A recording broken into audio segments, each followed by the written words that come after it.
Eu nem Eu, quero, Professor, eu queria propor uma coisa só.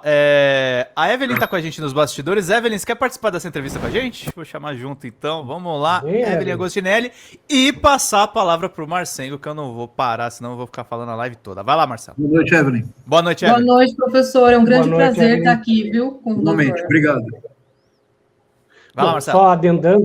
só adendando que, aparentemente, segundo um inscrito aqui do canal, foi o ex-presidente de Moçambique que teria dito aquela frase, o Muito Joaquim obrigado. Chissano. Muito obrigado, Marcelo. Mas quando você estava falando dessa frase, me lembrei do Ibrahim Traoré, lá do Burkina Faso. Eu não sei se você está familiarizado lá com a revolução, vamos colocar assim, Claro. que o Traoré está fazendo lá em Burkina Faso. Aquela coisa nacionalista, ele está se apegando bastante à China, naturalmente, né, pedindo que a China invista bastante em infraestrutura, como de fato tem feito na África toda. Aí eu pergunto, quando você fala assim, que de repente um Lula 4 poderia ser, e eu penso isso, né, porque já que o Lula não vai se candidatar a mais nada depois, aparentemente, ele poderia ser um cara bem mais de esquerda do que ele tem sido, e eu não faço nenhum demérito a ele, porque a gente entende que é a situação que se apresenta, né? Mas, então aí eu penso assim, me lembrei do Traoré e tal.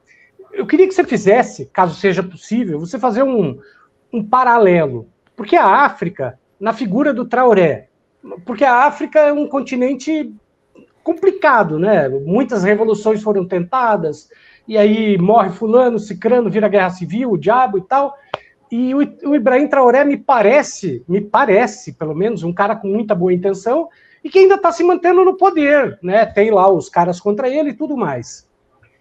Aí a minha pergunta é, porque o povo de Burkina Faso está muito entusiasmado com os resultados reais que ele está vendo, porque como é que fala? As riquezas do país, do solo do país, do subsolo do país, estão voltando para o povo. Então o povo está muito entusiasmado. Mas por que nós, os brasileiros aqui, não conseguimos mais ver isso? Por que os pobres não estão mais conseguindo ver isso, ter esse entusiasmo? Porque a gente já passou de um nível de extrema pobreza que está na maior parte dos países da África, então eles se importam, como é que fala? Eles ficam encantados com menos coisas, vamos colocar assim. Você acha que existe alguma possibilidade de o Lula ser eu não quero mal comparar, porque o Lula é um grande líder, não que o Traoré não seja, mas o Traoré é um jovem. Mas você entende onde eu estou querendo chegar? Tipo, por que nós não conseguimos mais fazer aquelas pessoas ficarem entusiasmadas, como a gente está vendo o pessoal de Burkina Faso apoiando lá o seu presidente, como é o caso do Traoré, por assim dizer? Muito obrigado, Marcelo. Essa pergunta é tão importante, mas é mais ou menos como no último capítulo de Quincas Borba. É uma questão, prende questões que nos levariam longe. Vamos longe, então, vamos lá. O Evelyn, depois do comentário do professor, se você quiser adicionar ou fazer perguntas, fica à vontade. Vamos lá. Perfeito, Quer obrigada. acrescentar algo, Evelyn, a pergunta do Marcelo? Eu espero. Não, agora não. Pode continuar, Vamos professor. lá, Marcelo. Me parece que nós nem sempre consideramos, e esse é um livro que eu quero escrever. Eu quero escrever esse livro desde 1998, mas um dia eu consigo. Eu acho que nós nem sempre consideramos um fato. E isso torna a situação brasileira bastante dramática. Deixa eu começar pela literatura. Na década de 40, o Albert Camus visitou a América do Sul, os Estados Unidos e a América do Sul. Ele tem um diário de viagem, que é uma das coisas mais comoventes que eu já li. E o Albert Camus, ele cresceu na Argélia. Mas numa Argélia, ele é argelino. Numa Argélia, que era colônia da França. E ele cresceu no que seria uma favela, com condições financeiras muito difíceis. O primeiro livro dele, um livro de ensaios, chamado O Verso e o Reverso, no prefácio ele diz uma coisa que eu li, nunca mais esqueci, que me marcou profundamente. Ele diz assim... Esse aqui, né, professor? Exato, é esse.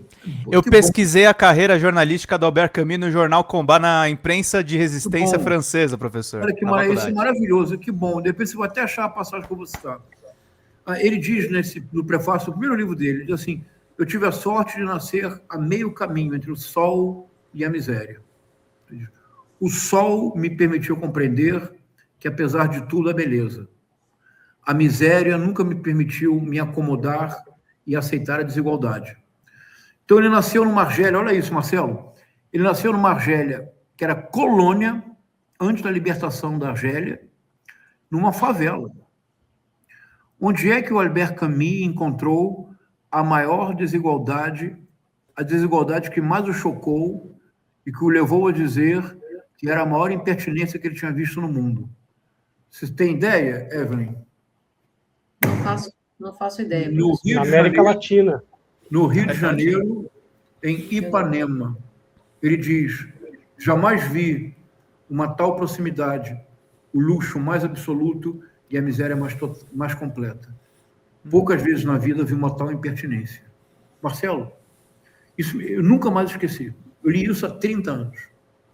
É tão show, eu ainda não sei o que fazer com isso. Um dia eu vou conseguir escrever isso. Você me entende, Marcelo?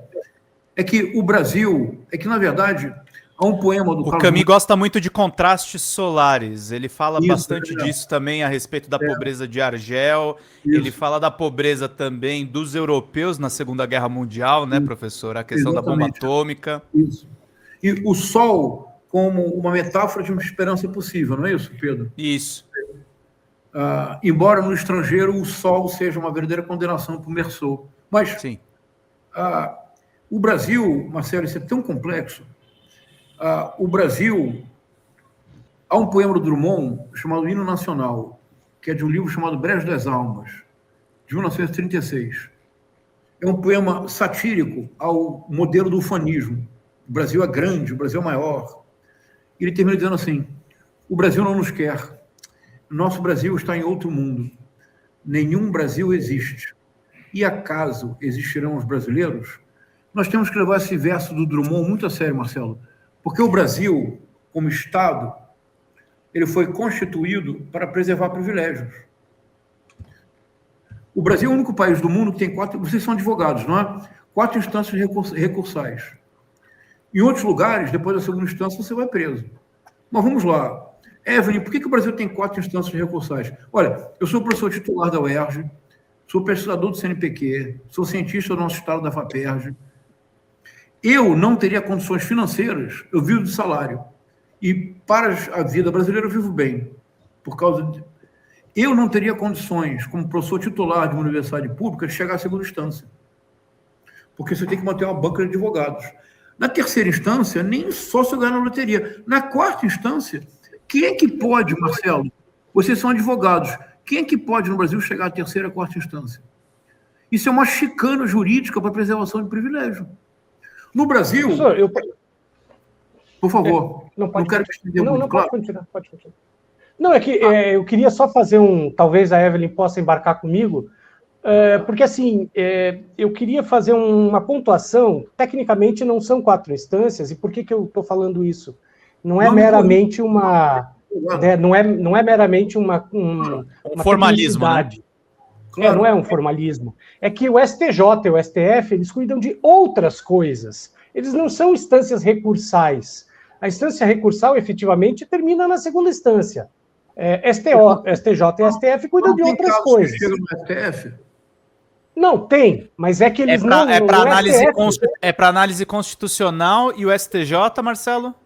O STJ, ele cuida para ver se ele não está enfrentando, por exemplo, indo contra a massividade das leis brasileiras, do entendimento jurisprudencial e tal. Por exemplo, você tem um entendimento jurisprudencial pacificado e os juízes, os desembargadores ou os juízes de primeiro grau, enfim, eles decidem basicamente contra esse entendimento jurisprudencial massificado, acabaria indo para o STJ para falar sobre isso. Marcelo, eu estou falando grosso modo, tá? Para me ilustrar. Por que o Daniel e o STF só questões constitucionais. Mas a nossa lei, ela inventa um pouquinho diferente, que ela dá, por exemplo, ao STF um poder originário de processar, por exemplo, pessoas com foro privilegiado e tal. Mas só para entender, tá? Porque não tem mais do que 2 instâncias, só são 2 instâncias recursais. Por que o caso instância recursal? Por que o caso do Daniel Dantas chegou no STF? Bom, eu não vou lembrar do caso do Daniel Danta especificamente, então eu não vou saber dizer. Mas Marcelo, certamente teve. Mas o caso existe. Talvez tenha tido algum. Marcelo, você concorda que o Daniel Danta só chegou no STF porque ele é milionário? Não, professor, não. Veja, não estou dizendo que não seja, mas eu já litiguei no STF, não é bem assim, sabe? Eu fico um pouco desconfortável em concordar totalmente, porque não é bem assim. Por favor, Evelyn. Não, eu quero dizer assim, o professor entender, de repente, essa questão mais técnica, né? Existe, sim, todas essas instâncias, não é instâncias, né? Eu entendo o que o Marcelo está dizendo, exatamente, nós temos só 2 instâncias, que é o primeiro e o segundo grau. E depois do segundo grau, que é o Tribunal de Justiça, que são os desembargadores, tanto na parte federal, que são os desembargadores dos TRFs, ou da parte estadual, são os tribunais de justiça, nós temos fases recursais que não são consideradas outras instâncias, né? No direito a gente não chama de instâncias, terceiras e quartas instâncias. A gente chama só de fase recursal porque no STJ existe alguma questão legal que pode ser ainda questionada, por mais prova a gente já não vai mais tratar nessa instância, e também na parte do STF a gente vai tratar de questão constitucional que de repente não foi respondida, não foi respeitada durante todo o processo, exatamente, e que dá para ser questionado ali, mas também não se analisam provas, né? E aí eu entendo, no caso do professor, eu entendo, sim, a questão da questão financeira, sim, porque um advogado raramente faz um contrato que sirva do início ao fim dos autos até o STF.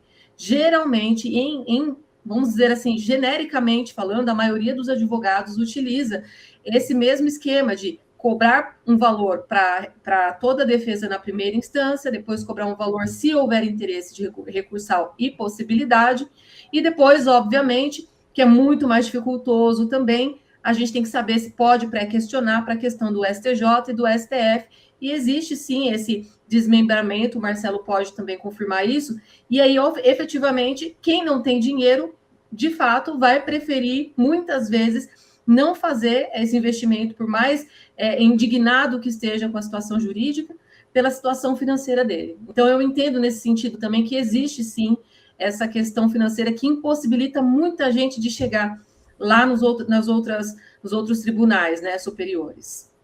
Professor. Eu quero só pontuar, e concordo totalmente com a Evelyn, que é verdade, como eu tinha falado. Eu não posso concordar totalmente com, que senão passa a impressão que só chega no STF, no STJ, quem tem muito dinheiro.